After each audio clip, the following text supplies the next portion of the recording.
मुख्तार अंसारी को Banda jail shift कर दिया गया है। सुबह करीब 4:35 पर मुख्तार को लेकर यूपी पुलिस की टीम बांदा जेल पहुंची।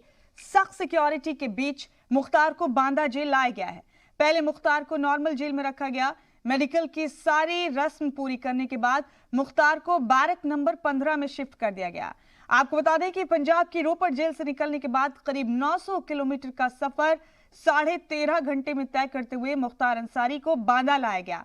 जेल आने से 1 घंटे पहले पूरे रोड को बैरिकेड किया गया था। काफिला पहुंचने से ठीक 10 मिनट पहले जेल के गेट को खोल दिया गया। मुख्तार के साथ आ रही गाड़ियों को जेल से 1 किलोमीटर पहले ही रोक दिया गया था।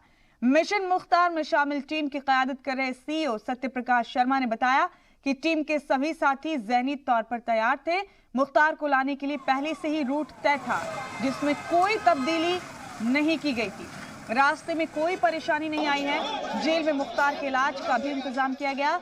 बांदा मेडिकल कॉलेज के 4 डॉक्टरों का पैनल बनाया गया है, जो मुख्तार की सेहत की देखभाल करेंगे। और हमारे साथी प्रमोद शर्मा हमारे साथ मौजूद हैं बराह रास्त तमाम मजीद अपडेट्स के साथ। प्रमोद, आखिरकार मुख्तार अंसारी को बांदा जेल शिफ्ट कर दिया गया। आप तमाम नुमाइंदगान ने भी प्रमोद खूब मेहनत की हमारे नाजरीन तक लम्हा बालम्हा तमाम अपडेट पहुंचाने के। आपने इस लंबे सफर में हर लम्हा मुख्तार के काफिले के साथ रहकर तमाम अपडेट पहुंचाए। अभी क्या चल रहा है प्रमोद? यहाँ पर कौन कौन सी सरगर्मियां होने वाली हैं? मेडिकल चेकअप के लिए पूरी एक टीम तश्कील की गई है डॉक्टर्स की।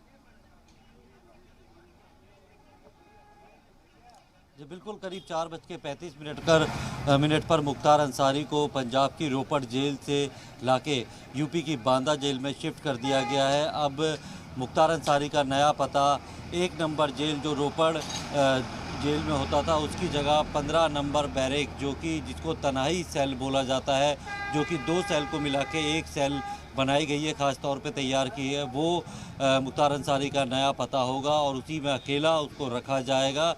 और उसके साथ ही फ़िलहाल उसका मेडिकल होने के बाद उसका कोविड टेस्ट होगा। कोविड में उसकी रिपोर्ट के आधार पे ही उसको ट्रांसफ़र किया जाएगा। अगर उसकी रिपोर्ट पॉजिटिव आती है तो क्वारंटीन किया जाएगा, और अगर नेगेटिव आती है तो उसको बैरक नंबर 15 में ही शिफ्ट कर दिया जाएगा। फ़िलहाल जो है कोविड जो प्रोटोकॉल है और जो नियम है, उसके मुताबिक जो मिलाई होती है परिवार की, वो फिज़िकली तौर पे बंद है। तो कोई भी परिवार का सदस्य वो जेल में आकर मुख्तार अंसारी से नहीं मिल सकता। और जितनी भी अब यूपी में जो मामले चल रहे थे, उनकी कोर्ट में जो पेशी होगी वो मुख्तार अंसारी की होगी, या बाकी जगहों पे जो पेशी है वो वीडियो कॉन्फ्रेंसिंग के ज़रिए या फिर जो फिज़िकली है वो भी हो सकती है।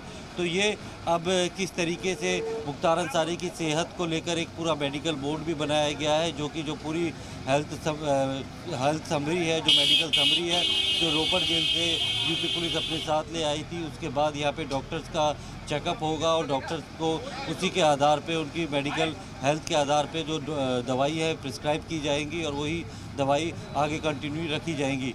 तो पूरी तरीके से प्रमोद, आपका जेल की और कस्टडी आपकी में है। पूरी टीम का बहुत शुक्रिया इतनी तवील रिपोर्टिंग के जरिए लम्हा बालम्हा तमाम अपडेट हमारे नाजरीन तक पहुंचाने के लिए। बहुत बहुत शुक्रिया आपका।